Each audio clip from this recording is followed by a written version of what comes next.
तुमचा आणि तुमच्या बायकोचा एका रात्री फार भयानक कार ॲक्सिडेंट होतो एका जंगलात. आणि लकीली काही तासानंतर तुम्हा दोघांना शुद्ध येते.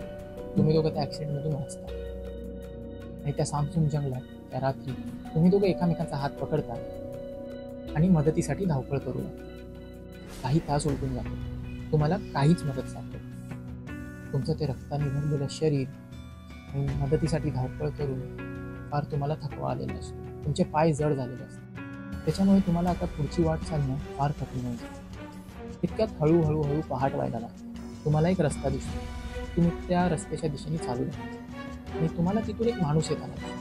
माणूस तुमच्याकडे बघतो आणि जोरात ओरडतो, ए तू तू तू काय वेडाबिडा झालायस का? ही कुणाची बॉडी तू खेचत आणली आहेस?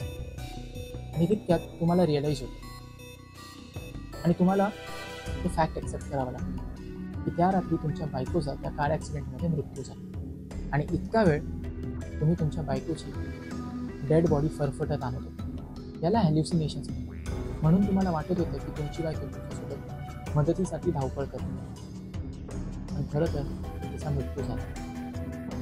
ती तुमच्याबरोबर असून तुमच्याबरोबर नाही.